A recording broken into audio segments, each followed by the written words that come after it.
یہ دیکھو نا ابھی تو وہ کیا اقبال نے کہا لڑکیاں پڑھ رہی ہیں انگریزی، قوم نے ڈھونڈ لی فلاح کی راہ. ہیں جی یہ ڈرامہ دکھائے گا کیا سین، پردہ اٹھنے کی منتظر ہے نگاہ.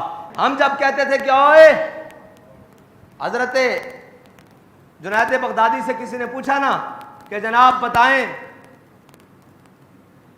ایک عورت مرد سے تعلیم حاصل کر سکتی ہے، تو حضرت جنید بغدادی نے فرمایا بھئی پڑھنے والی رابعہ بصری ہو، پڑھانے والا بایزید بستامی ہو، جو کچھ پڑھا جا رہا ہو وہ کلام اللہ ہو، اور جہاں پڑھایا جا رہا ہو بیت اللہ ہو، تب بھی جائز نہیں ہے. لیکن قوم کہتی تھی یہ مولوی بڑے شدت پسند ہے. میں نے کہا تم نے کیا لیا اس تعلیم سے؟ یہ حوریان مغربی دل و نظر کا حجاب.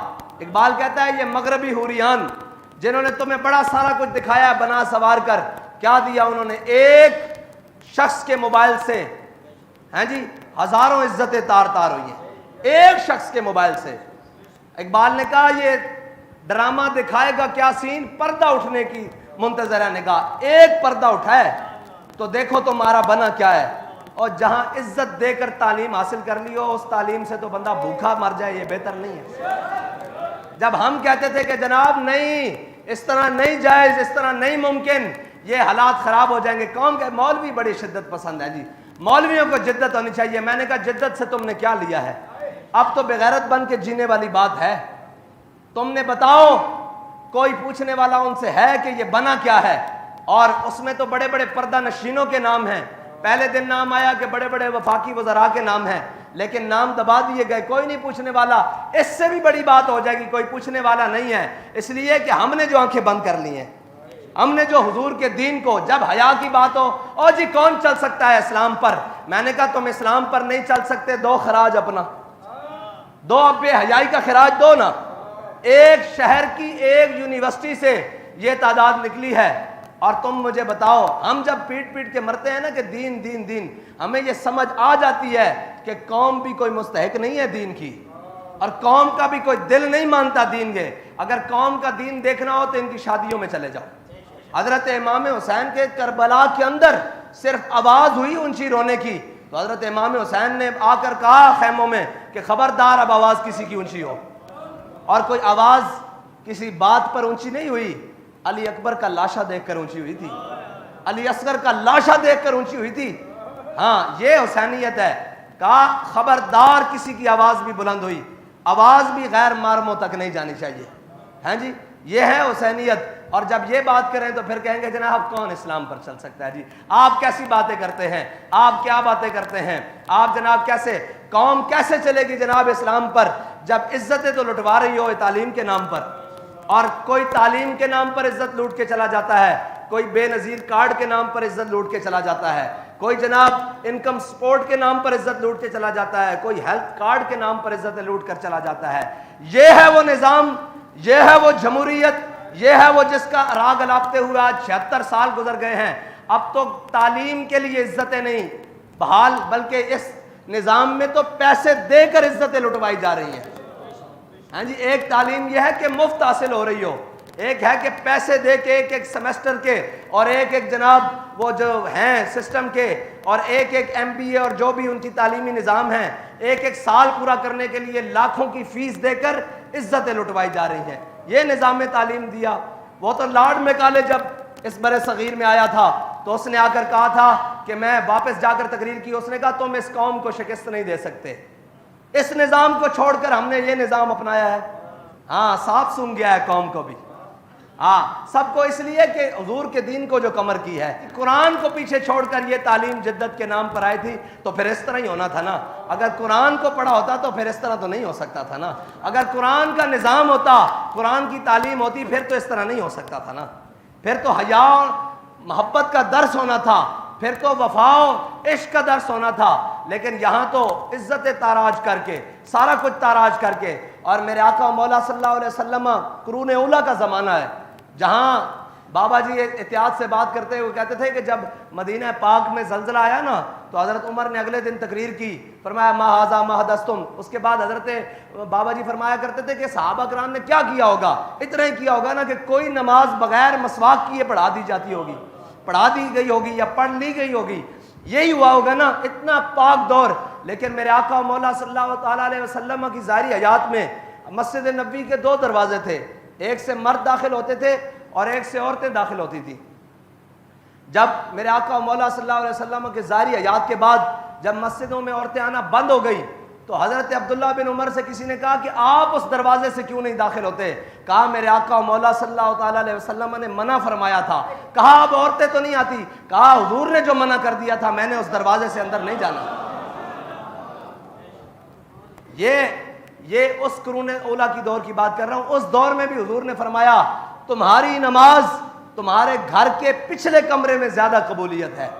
یار فرض نماز اگر عورت کی پچھلے کمرے میں زیادہ قبولیت ہے، اور مجھے یہ بتاؤ کہ یہ کون سی تعلیم ہے جو عزت کو تاراج کر کے حاصل کی جائے، جو عزت اور غیرت کی جنازے نکال کر دیے جائیں اور بس نبکی ہے اب ہر حال پر، اور پتہ نہیں کس دن قوم کی آنکھیں کھلیں گی.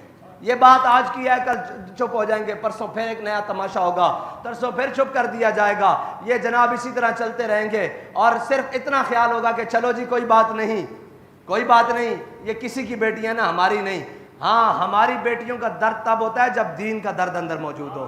ملت کا درد تب موجود ہوتا ہے جب دین کا درد اندر موجود ہو.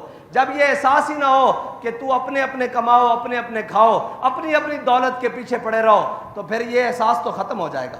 یہ احساس تو پھر زندہ نہیں رہے گا کہ ہم نے کس طرح کیا کرنا ہے. اور تعلیم حضرت جناب امام علی مقام کی شہادت اور شہادت امام حسین اسی نظام کے خلاف ہے. یہ جو نظام آج پوری دنیا پر رائج ہے، استبداد کا نظام، جہل کا نظام، وہ اندھیرا ہی بلا تھا کہ قدم راہ پر تھے، روشنی لائی ہے منزل سے بہت دور. یہ روشنی جس کے پیچھے ہم سب صبح شام بھاگ رہے ہیں، اس روشنی کا انجام یہ ہے کہ آج ہماری عزتیں بھی پامال ہیں. تعلیم کے نام پر، صحت کے نام پر اور جناب سارے نام پر. اللہ تعالیٰ ہمیں حضور کے دین کے ساتھ وفا کرنے کی توفیق دے اور سنت حسینی کو زندہ کرتے ہوئے دین کے ساتھ کھڑے ہونے کی توفیق دے. اور ہم تو بڑے بڑے دینداروں کی شادیوں میں بھی گئے ہیں، بڑے بڑے دینداروں کے پروگراموں میں بھی گئے ہیں، بڑے بڑے دینداروں کے ان معاملات میں بھی گئے ہیں. ہمیں تو دین کی دال بھی نظر نہیں آئی. یہ دین کا لبادہ اوڑھ کر اور جناب دین کی وہ ساری باتیں کر ہمیں تو دین، ہم نے جب شادیاں دیکھی تو ہمارا سر شرم سے جھک گیا کہ یار یہ دیندار ہیں، یہ وہ لوگ ہیں جو کہتے ہیں آ کر جناب ہم دیندار ہیں اور ہمارے دین کے دعوے ہیں. دین اس طرح نہیں آئے گا. دین کو تو پہلے اپنی ذات سے لے کر آخر تک عمل کرنا پڑے گا. اور کیا کہتا ہے دین سوختر اندر طلب. اقبال کہتا ہے کہ دین کو پانا ہے تو حضرت جناب ابوبکر جیسی پہلے تڑپ پیدا کر، اور جناب فاروق اعظم جیسی غیرت پیدا کر، اور جناب عثمان غنی جیسی حیا پیدا کر، اور جناب مولا کائنات جیسی شجاعت پیدا کر. یہ ساری چیزوں سے دور دوڑ کر ہم کیسے جانیں گے کہ جناب دین آئے گا؟ ہمیں دین کے لیے سب سے پہلے خود ذاتی طور پر دین پر عمل کرنا پڑے گا، جھوٹ چھوڑنا پڑے گا، بے حیائی. اور بے حیائی حضرت شیخ نبہان آپ کی قبر پر جب عرب اسرائیل جنگ ہوئی نا تو بابا جی نے سنایا تھا بھی آپ کی قبر پر ایک مراقبہ کرنے گئے عالم، انہوں نے حضرت علامہ نبہان کی قبر پر مراقبہ کیا. انہوں نے کہا حضرت علامہ نبہان یہ حضرت جناب خالد بن ولید کی قبر پر مراقبہ کرنے گئے جب عرب اسرائیل جنگ ہوئی. تو حضرت علامہ نبہان جب حضرت خالد بن ولید کی جنگ پر مراقبہ کیا نا، کہا آپ سیف من سیوف اللہ ہیں، آپ اللہ تعالیٰ کی تلوار ہیں، آپ خالد ابن ولید ہیں. آپ یہ بتائیں کہ اسرائیل اتنا سا اسرائیل ہے اور اتنا بڑا عرب ہے، اس اسرائیل نے عرب کو کیسے شکست دی ہے؟ کیوں نہیں عربوں کو فتح ہو رہی؟ تو حضرت خالد بن ولید نے کہا کہ عربوں سے جا کر کہو کہ تمہارے نوجوان بے حیا ہو گئے ہیں، لڑکے اور لڑکیاں، اس وجہ سے تمہیں شکست ہوئی ہے.